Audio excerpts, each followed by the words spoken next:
منافق مطلق تھے، لیکن علماء کرام فرماتے ہیں اسی نسبت پہ غیر مطلق بھی دنیا کے اندر موجود ہیں، یہ جن کا اندر کچھ ہو ظاہر کچھ ہو باطن کچھ ہو، فرمایا ان صفت کے اعتبار سے کسی درجے ان کے اندر بھی نفاق موجود ہوگا۔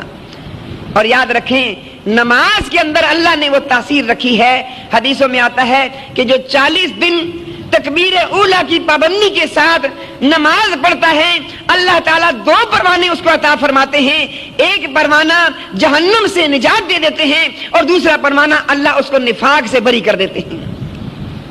یہ نماز کی برکت ہے، 40 دن تک تکبیر اولا کی پابندی کے ساتھ نماز کا اہتمام کرے اللہ تعالیٰ اس کو نفاق سے دور کر دیتے ہیں، یعنی وہ شخص جو ہے جب مرے گا تو منافق ہو کے نہیں مرے گا۔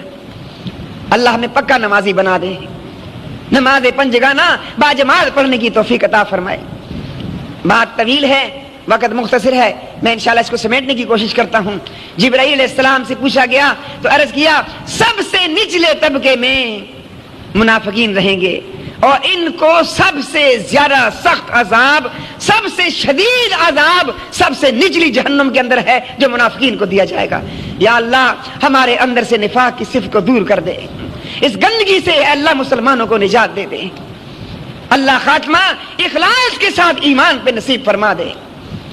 جبرائیل علیہ السلام عرض کرتے ہیں نبی پاک صلی اللہ علیہ وسلم نے ارشاد فرمایا جبرائیل اس سے اوپر والے طبقے میں کون ہوں گے؟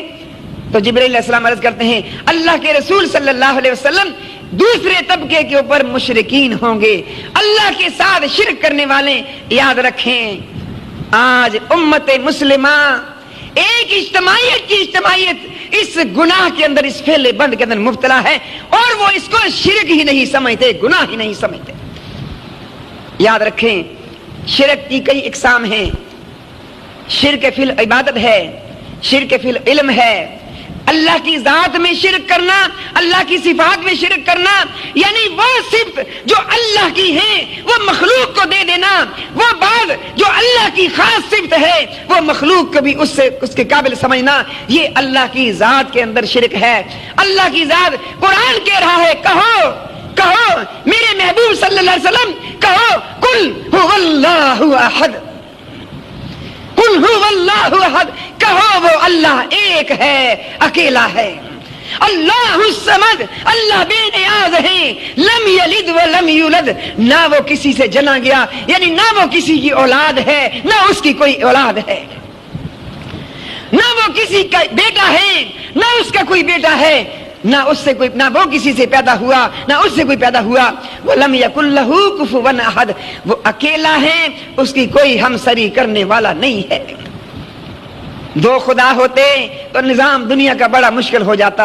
ایک خدا کہتا میں بارش برساتا ہوں، دوسرا کہتا نہیں برسانے دوں گا، ایک کہتا میں سورج نکالتا ہوں، دوسرا کہتا میں نہیں نکلنے دوں گا، ایک کہتا میں نے آج سورج مشرق سے نکالنے ہیں، دوسرا کہتا نہیں میں تو آج مغرب سے نکالوں گا۔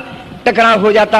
ثابت ہوا دنیا کا نظام جب سے اللہ جل وعلا نے اس دنیا کو پیدا فرمایا آج تک جو ہے بالکل ٹھیک ٹھاک ترازو کے کانٹے کی طرح آج تک صحیح چل رہا ہے۔ دلیل ہے مارنے والا ایک، زندہ کرنے والا ایک، بیماری دینے والا ایک، صحت دینے والا ایک، اولاد دینے والا ایک، عزت دینے والا ایک، ذلت دینے والا ایک، حکومت دینے والا ایک، چھیننے والا ایک، سارے کا سارا نظام اکیلا چلا رہا ہے۔ اللہ الصمد، وہ اکیلا ہے، اس کا کوئی ہمسر نہیں ہے۔ یہ اللہ پاک نے ہمیں سکھا دیا، نمازوں میں پڑھتے ہیں، قرآن میں پڑھتے ہیں، تلاوت میں پڑھتے ہیں، سنتے ہیں کہ کہو اللہ ایک ہے۔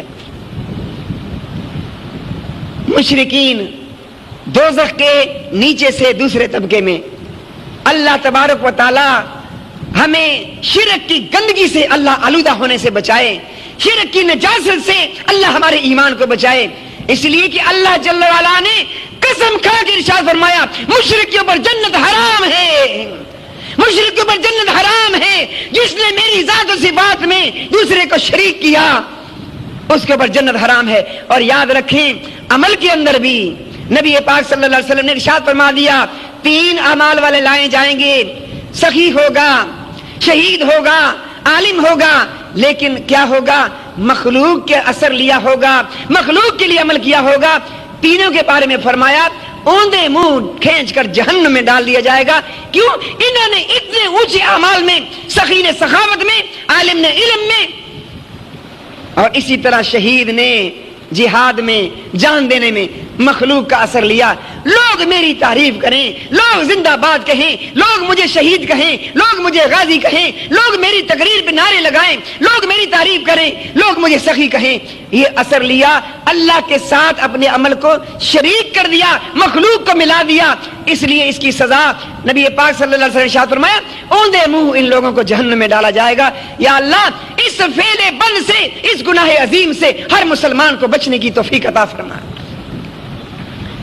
میرے دوستو بزرگوں، نبی پاک صلی اللہ علیہ وسلم نے پوچھا جبرائیل اس سے اونچے درجے والے جو تیسرے درجے میں ہیں، تو جبرائیل علیہ السلام فرماتے ہیں کہ یہ سابعین ہے، ایک گروہ ہے، ایک جماعت ہے جو کہ اللہ کا دشمن ہے، اللہ کا نافرمان ہے. فرمایا کہ یہ سابعین والسابعین والنصارى، قرآن نے ان کی تعریف کی ہے، ان کو بتایا ہے. ایک کے بارے فرمایا کہ تیسرے درجے میں سابعین کی جماعت ہوگی. نبی پاک صلی اللہ علیہ وسلم نے ارشاد فرمایا چوتھے درجے میں کون ہوں گے؟ اے جبرائیل دوزخ کے چوتھے درجے میں کون ہوں گے؟ تو جبرائیل علیہ السلام عرض کرتے ہیں اللہ کے رسول صلی اللہ علیہ وسلم دوزخ کے چوتھے درجے میں مجوسی ہوں گے. مجوسی کس کو کہتے ہیں؟ آتش پرست. آتش پرست. لیکن بزرگان دین نے مجوسیوں کی شناخت کی کچھ علامات بتائی ہیں.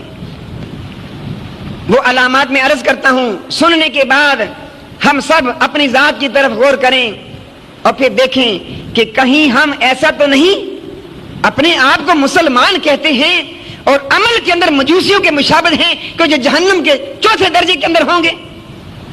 تو بزرگان دین فرماتے ہیں مجوسیوں کی علامت یہ ہے، شناخت یہ ہے کہ یہ داڑیاں منڈاتے ہیں، یہ داڑھی نہیں رکھتے ہیں، کلین شیو، بالکل چٹ پٹ. یہ سب سے بڑی ان کی شناخت ہے. اس لیے فرمایا وہ مسلمان جو اس گناہ کبیرہ کا ارتکاب کرتا ہے وہ صدق کے دل سے توبہ کرے، استغفار کرے. اس لیے کہ داڑھی منڈانا مجوسیوں کی مشابہت ہے اور داڑھی رکھنا انبیاء علیہ الصلوۃ والسلام کی مشابہت ہے. داڑھی رکھنا صحابہ کی مشابہت ہے، داڑھی رکھنا اولیاء کرام کی مشابہت ہے. اس لیے فرمایا کہ جو اس مبارک سنت کو زندہ کرتا ہے اللہ تعالیٰ اس گروہ میں، اس جماعت میں اللہ اس کا حشر فرمائیں گے. اور جو اس سنت کو ذبح کرتا ہے، اس سنت کو پامال کرتا ہے، تو پھر اس کے بارے میں فرما دیا گیا کہ وہ مجوسی جن کا شعار یہی ہے، جن کی نشانی یہی ہے کہ وہ داڑیاں منڈاتے ہیں. اس لیے اللہ تعالیٰ ہمارے اس امت کے نوجوانوں کو اس فعل بد گناہ عظیم سے سچی توبہ کی توفیق عطا فرمائے. میرے دوستو بزرگوں، اس کے بعد پوچھا گیا نبی پاک صلی اللہ علیہ وسلم نے کہ پانچویں درجے پہ کون ہوگا؟ کہا اللہ کے رسول صلی اللہ علیہ وسلم پانچویں درجے پہ نصارہ ہیں، عیسائی ہیں، یہ پانچویں درجے میں. چھٹے درجے میں پوچھا گیا، فرمایا اللہ کے رسول صلی اللہ علیہ وسلم چھٹے درجے میں یہود ہیں. نبی پاک صلی اللہ علیہ وسلم نے پوچھا جبرائیل ساتویں درجے میں؟ جبرائیل علیہ السلام خاموش ہو گئے. حضور صلی اللہ علیہ وسلم نے توجہ فرمائی، کہا جبرائیل میں نے آپ سے سوال کیا ہے، پوچھا ہے ساتویں درجے میں کون ہوگا؟ جبرائیل علیہ السلام خاموش ہیں. نبی پاک صلی اللہ علیہ وسلم ارشاد فرمایا جبرائیل کیوں نہیں بتا رہے دوزخ کے ساتویں درجے میں کون ہوگا؟ کہا اللہ کے رسول صلی اللہ علیہ وسلم میں ڈر رہا ہوں، مجھے پتا ہے کہ آپ صلی اللہ علیہ وسلم کو اپنی امت سے کتنی محبت ہے، اس لیے میں نام لیتے سے ڈرتا ہوں کہ آپ کو غم ہوگا، آپ کو دکھ ہوگا. لیکن آپ بار بار اصرار فرماتے ہیں تو میں عرض کر دیتا ہوں کہ دوزخ کے سب سے اونچے درجے میں آپ کی امت کے وہ گناہگار لوگ جو دنیا میں گناہوں کی زندگی گزارتے ہوں گے اور توبہ کیے بغیر مر جائیں گے، ان کو اللہ تعالیٰ دوزخ کے سب سے اونچے درجے میں رکھے گا. اب ایک بات آتی ہے کہ سب سے اونچے درجے میں نبی پاک صلی اللہ علیہ وسلم کی امت یعنی مسلمان یہ ہوں گے، تو اس کا مطلب یہ ہوا کہ سب سے زیادہ عذاب منافقین کو اور سب سے کم عذاب نبی پاک صلی اللہ علیہ وسلم کی امت کے مسلمانوں کو، گناہگاروں کو جو توبہ کیے بغیر مر جائیں گے، ان کو. لیکن یہ کم عذاب کیا ہوگا؟ سب سے کم عذاب کیا ہوگا؟ یہ خالہ جی کا گھر نہیں ہے. سب سے کم عذاب سن لیجئے، دوزخ کے اندر یعنی اس طبقے کے اندر بھی جس میں مسلمان اس دوزخ کے اندر اونچے درجے میں ڈالے جائیں گے، گناہگار مجرم